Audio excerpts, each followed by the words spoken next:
Di dunia ini sekarang ini tumbuh industri namanya industri bantuan Palestina. Supaya bisa hidup dengan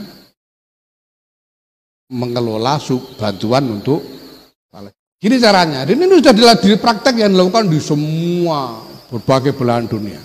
Caranya begini, sampean bikin yayasan, ya, bikin yayasan dengan direktur, divisi-divisi, termasuk divisi keuangan, divisi ekspedisi, divisi relawan dan sebagainya, ya, sudah.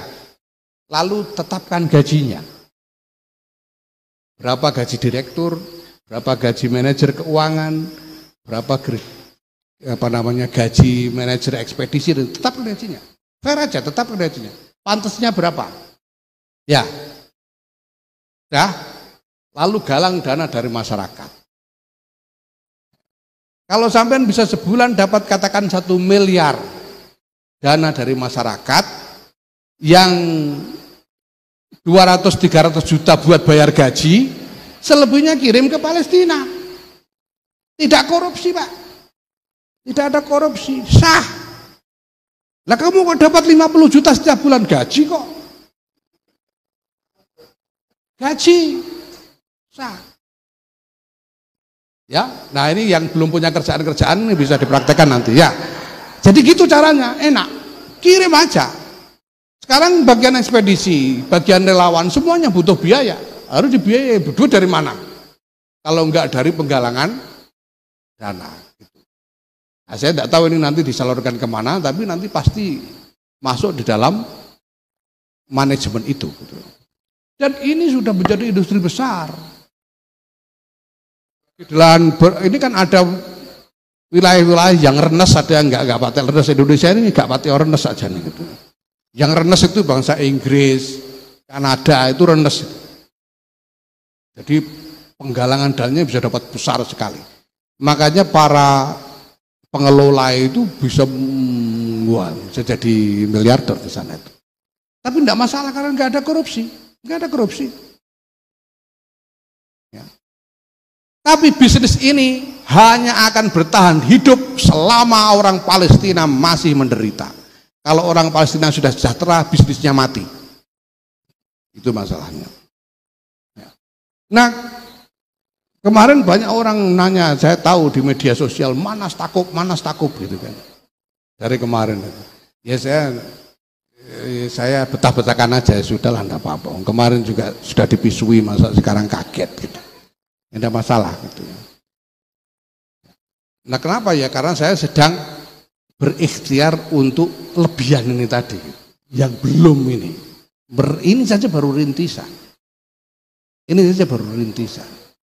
Yaitu melakukan ikhtiar dalam arena agama.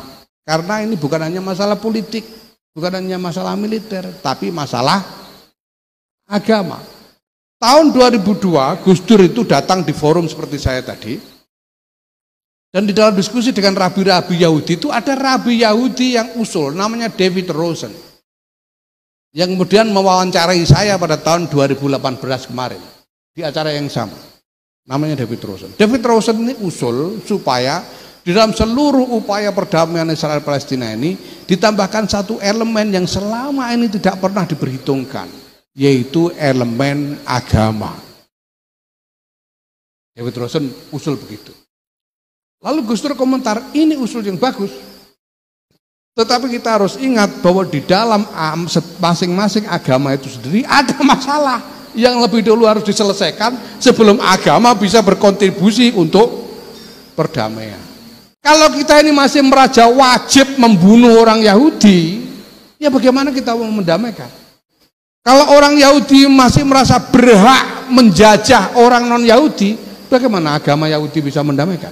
Kalau orang Kristen masih merasa Yahudi ini harus dimusnahkan dari muka bumi kayak zamannya Hitler itu, ini bagaimana bisa mendamaikan? Nah, maka kita harus address ini pertama-tama. Dan ini bukan masalah gampang, sulit sekali. Masalah yang sulit sekali. Tapi kita harus mulai. Dan mulai itu berarti memilih. Kita mau pilih damai atau pilih perang lagi, itu pilihan, Pak. Karena kalau soal dalil, perang itu dalilnya banyak. Kalau mau milih perang, dalilnya juga banyak. Insya Allah ora dosa, insya Allah. Milih perang itu. Lah kalau memilih damai, ini malah dalilnya lebih rumit. Dalilnya lebih rumit. Tapi saya berkeyakinan, sekurang-kurangnya untuk diri sendiri, dan saya berkeyakinan NU harus memilih perdamaian, harus. Dan sudah dinyatakan kok NU, Muktamar Makassar sudah menyatakan NU pilih perdamaian. Jelas loh, keputusan Muktamar Makassar, NU pilih perdamaian. Kenapa pilih perdamaian? Karena para muassisun Nahdlatul Ulama ini dulu memilih ikut dalam tata dunia baru. Sudah memilih untuk ikut membangun tata dunia baru. Itu sebabnya bahwa Wahid itu tanda tangan UUD 45. Tangan bahwa sesungguhnya kemerdekaan ialah hak segala bangsa. Dan oleh karena itu penjajahan harus dihapuskan di atas penjajahan di atas dunia harus dihapuskan karena tidak sesuai dengan beri kemanusiaan dan beri keadilan. Tanda tangan bahwa Indonesia ini cita-citanya adalah untuk melindungi seluruh tumpah darah dan segenap bangsa Indonesia, memajukan kesejahteraan umum, mencerdaskan kehidupan bangsa, dan ikut serta melaksanakan ketertiban dunia yang berdasarkan kemerdekaan, perdamaian abadi, dan keadilan sosial. Itu pilihan. Dalil yang disampaikan golek saiki dalile. Itu pilihan dari para muassis. Termasuk menyetujui di suratnya 7 kata. Itu pilihan. Bahwa para muassis ini dulu mau begitu pasti ada dalilnya. Oramu Mbah Hasyim kok membuat keputusan orang anggo dalil itu ketemu pirang perkara. Sampun padha nyek Mbah Hasyim piye sampeyan? Mesti ana dalil cuma durung diwarahno sampean ngono. Mulane kudu golek-golek dhewe, pasti ana dalil. Gitu. Tidak mungkin semua ini dilakukan tanpa landasan syariat. Maka keyakinan saya semua pilihan yang telah dibuat oleh para muassis adalah syariat. Fi maqamis syariah alaina. Itu. Kalau kita tidak punya keyakinan begitu ya bubar wes gak usah malah NU lah. Ora butuh. Ora malah NU minggato. Gitu. Orang mau NU ya wes. Itu saja. Sekarang ada teriak-teriak NU harus kembali kepada NU Mbah Hasyim, NU Mbah Hasyim. NU Mbah Hasyim adalah NU yang menerima Negara Kesatuan Republik Indonesia Pancasila Undang-Undang Dasar 1945 itu NU Mbah Hasyim. Gitu loh. Kalau ndak mau itu, wes gak usah NU lah. Ora usah melu NU, ora usah ngaku NU gak apa-apa, monggo gitu. Kita ndak keberatan, orang yang tak gandoi gitu.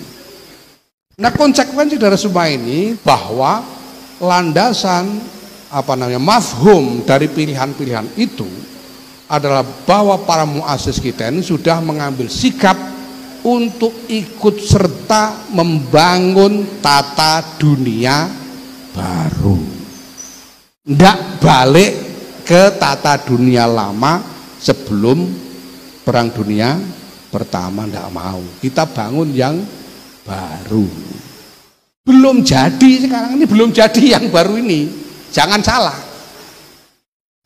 Oh sudah 100 tahun, hampir 100 tahun kok belum jadi-jadi. Ya maklum, tatanan yang lama ini berapa ribu tahun, ribuan tahun tatanan yang lama ini.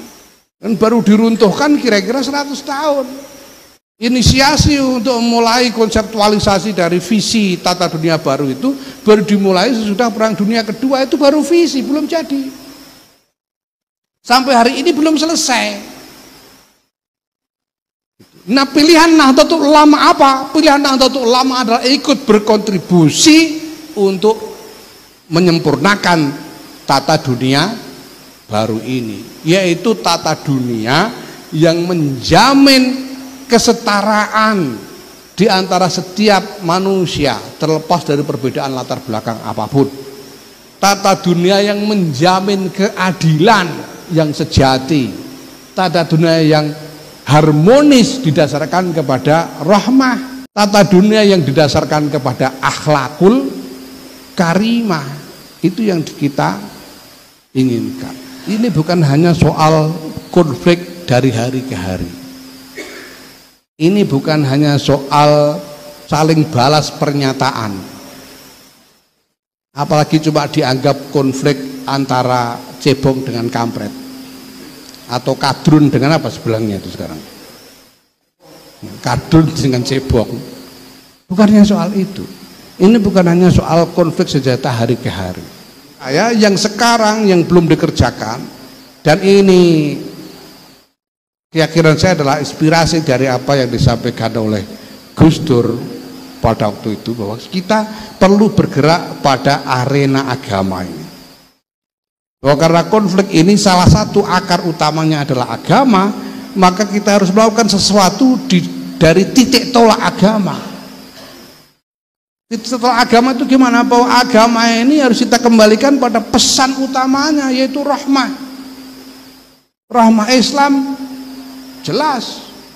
Wa ma arsalnaka illa rahmatan lil alamin. Wacana seperti itu ada juga di Yahudi, ada rahamim di Yahudi. Di Kristen ada agape. Ini universal compassion, universal love and compassion. Cinta dan kasih sayang universal yang tidak membeda-bedakan latar belakang apapun. Ini pesan utama dari agama ini. Nah, kalau sudah begitu, ya kalau kita sudah bisa kembalikan agama kepada pesan utama itu, ya para ulama ini harus dilibatkan dalam proses perdamaian.